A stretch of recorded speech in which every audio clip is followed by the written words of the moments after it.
ছিল রাজা। রাজার ভারী অসুখ। ডাক্তার, বদ্যি, হাকিম, কবিরাজ সব দলে দলে আসে আর দলে দলে ফিরে যায়। অসুখটা যে কি তা কেউ বলতে পারে না। অসুখ সারাতেও পারে না। সারাবে কি করে? অসুখ তো আর সত্যিকারের নয়। রাজামশাই কেবলই বলেন ভারী অসুখ, কিন্তু কোথায় যে অসুখ তার কেউ খুঁজে পায় না। কত রকমের কত ওষুধ রাজামশাই খেয়ে দেখলেন, কিছুতেই কিছু হলো না। মাথায় বরফ দেওয়া হলো, পেটে সেঁক দেওয়া হলো, কিন্তু অসুখের কোনো কিনারাই হলো না। তখন রাজামশাই গেলেন ক্ষেপে। তিনি বললেন, দূর করে দাও এই অপদার্থগুলোকে, আর ওদের পুঁথিপত্র যা আছে সব কিছু সব কেড়ে নিয়ে জ্বালিয়ে দাও। এমনি করে চিকিৎসকেরা বিদায় হলেন। ভয়ে আর কেউ রাজার বাড়ির দিকেও যায় না। তখন সকলের ভাবনা হলো, তাই তো, শেষটায় কি রাজামশাই বিনা চিকিৎসায় মারা যাবেন? এমন সময় কোথা থেকে এক সন্ন্যাসী এসে বলল, অসুখ সারাবার উপায় আমি জানি, কিন্তু সে ভারী শক্ত। তোমরা কি সেসব করতে পারবে? মন্ত্রী, কোটাল, সেনাপতি, পাত্রমিত্র সবাই বলল, কেন পারবো না, খুব পারবো, জান দিতে হয় জান দেব। তখন সন্ন্যাসী বলল, প্রথমে এমন একটি লোক খুঁজে আনো যার মনে কোনো ভাবনা নেই, যার মুখে হাসি লেগেই আছে, যে সব সময়ে সব অবস্থাতেই খুশি থাকে। সবাই বলল, তারপর? সন্ন্যাসী বলল, তারপর সেই লোকের গায়ের জামা যদি রাজামশাই একটা দিন পরে থাকেন, আর সেই লোকের তোষকে যদি এক রাত্রির ঘুমিয়ে থাকেন, তাহলেই সব অসুখ সেরে উঠবে। সবাই শুনে বলল, এ তো চমৎকার কথা। তাড়াতাড়ি রাজামশাইয়ের কাছে খবর গেল। তিনি শুনে বললেন, আরে এই সহজ উপায়টা থাকতে এতদিন সবাই মিলে করছিল কি? এইটা কারো মাথায় আসেনি? যাও, এখনই খোঁজ করে সেই হাসিওয়ালা লোকটার জামা আর তোষক নিয়ে এসো। চারদিকে লোক ছুটল, রাজ্যময় খোঁজ খোঁজ রব পড়ে গেল, কিন্তু সে লোকের আর সন্ধান পাওয়া যায় না। যে যায় সেই ফিরে আসে আর বলে, যার দুঃখ নেই, ভাবনা নেই, সর্বদাই হাসি মুখ, সর্বদাই খুশি মেজাজ, কই তেমন লোকের তো দেখা পাওয়া গেল না। সবার মুখে একই কথা। তখন মন্ত্রী মশাই রেগে বললেন, এদের দিয়ে কি কোনো কাজ হয়? এ মূর্খেরা খুঁজতেই জানে না।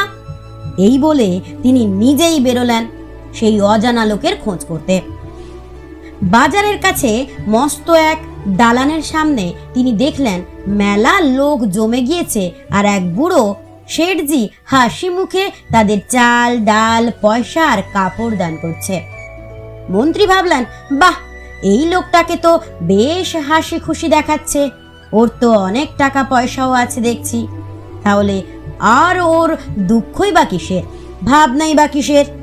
ওরই একটা জামা আর তোষক চেয়ে নেওয়া যাক। মন্ত্রী মশাই এইরকম ভাবছেন, ঠিক সেই সময়ে একটা ভিখারি করেছে কি, ভিক্ষা নিয়ে শেঠজিকে সেলাম না করেই চলে যাচ্ছে। আর শেঠজির রাগ দেখে কে? তিনি ভিখারিকে গাল দিয়ে জুতো মেরে তার ভিক্ষা কেড়ে তাকে তাড়িয়ে দিলেন। ব্যাপার দেখে মন্ত্রী মশাই মাথা নেড়ে সেখান থেকে সরে পড়লেন। তারপর নদীর ধারে এক জায়গায় তিনি দেখলেন একটা লোক ভারী মজার ভঙ্গি করে নানা রকম হাসির গান করছে, আর তাই শুনে চারদিকের লোকেরা হো হো করে হাসছে। মানুষ যে এত রকম হাসির ভঙ্গি করতে পারে তা মন্ত্রী মশাইয়ের জানা ছিল না। তিনি লোকটার গান শুনে আর তামাশা দেখে একেবারে হেসে অস্থির হয়ে উঠলেন, আর ভাবলেন, এমন আমুদে লোকটা থাকতে কিনা আমার লোকগুলো সব হতাশ হয়ে ফিরে যায়। তিনি পাশের একটি লোককে জিজ্ঞাসা করলেন, এই লোকটা কে হে? সে বলল, ও হচ্ছে গোবরা মাতাল। এখন দেখছেন কেমন খোশ মেজাজে আছে, কিন্তু সন্ধ্যা হলেই ওর মাতলামি, চেঁচামেচি আর উৎপাত শুরু হয়। ওর ভয়ে পাড়ার লোক তিষ্ঠতে পারে না। শুনে মন্ত্রীমশাই গম্ভীর হয়ে আবার চললেন সেই লোকটির সন্ধানে। সারা দিন খুঁজে খুঁজে মন্ত্রীমশাই সন্ধ্যার সময় বাড়ি ফিরলেন, কিন্তু সে লোকের সন্ধান কোথাও মিলল না। এমনি করে দিনের পর দিন তিনি খোঁজ করেন আর দিনের পর দিন হতাশ হয়ে বাড়ি ফেরেন। তাঁর উৎসাহ প্রায় ফুরিয়ে এসেছে। এমন সময়ে হঠাৎ এক গাছতলায় তিনি একটা পাগলা গোছের বুড়ো লোকের দেখা পেলেন। লোকটার মাথা ভরা চুল, মুখ ভরা দাড়ি, সমস্ত শরীর যেন শুকিয়ে দড়ি হয়ে গিয়েছে। মন্ত্রী বললেন, তুমি এত হাসছো কেন? সে বলল, হাসবো না? পৃথিবী বনবন করে ঘুরছে, গাছের পাতা সরে সরে যাচ্ছে, মাঠে মাঠে ঘাস গজাচ্ছে, রোদ উঠছে, বৃষ্টি পড়ছে, পাখিরা গাছে এসে বসছে, আবার সব উড়ে যাচ্ছে। এসব চোখের সামনে দেখছি আর হাসি পাচ্ছে। মন্ত্রী বললেন, তা না হয় বুঝলাম, কিন্তু শুধু শুধু বসে বসে হাসলে তো আর মানুষের দিন চলে না।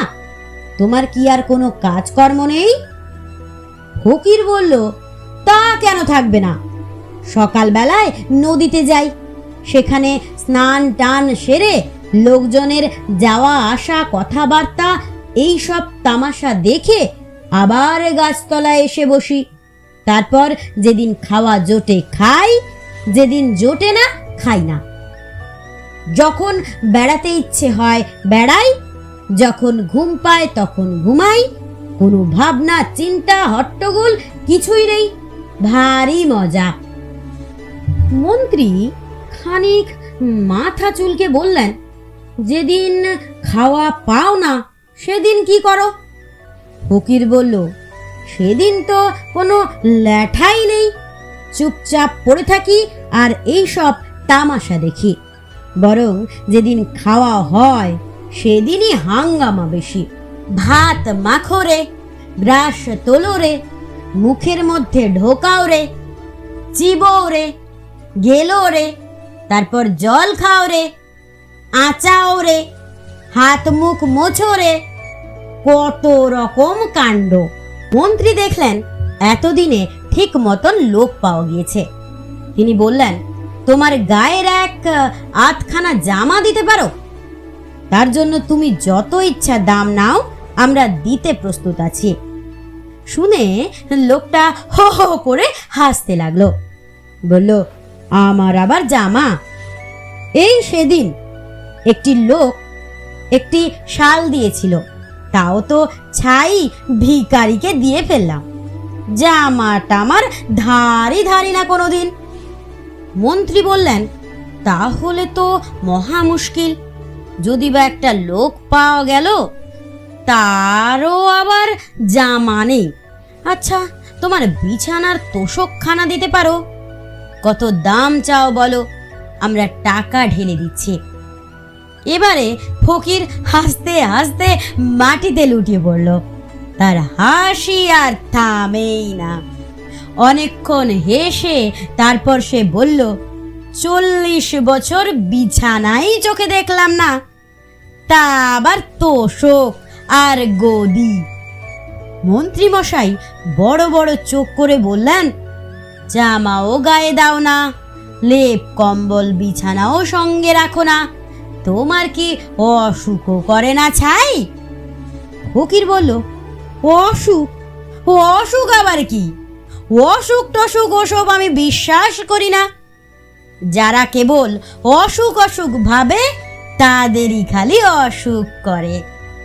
এই বলে ফকির আবার গাছে হেলান দিয়ে ঠ্যাং মেলে খুব হাসতে লাগলো। মন্ত্রীমশাই হতাশ হয়ে বাড়ি ফিরলেন। রাজার কাছে খবর গেল। রাজা মন্ত্রীকে ডেকে পাঠালেন, তার কাছে সব শুনলেন। শুনে মন্ত্রীমশাইকে বিদায় দিলেন। আবার সবাই ভাবতে বসলো, এখন উপায় কি হবে? চিকিৎসাও হলো না, অনেক কষ্টে যা বা একটা উপায় পাওয়া গেল সেটাও গেল ফসকে। সবাই বসে বসে এ ওর মুখের দিকে চায়, দীর্ঘশ্বাস ফেলে আর বলে, না, আর তো বাঁচাবার উপায় দেখছি না।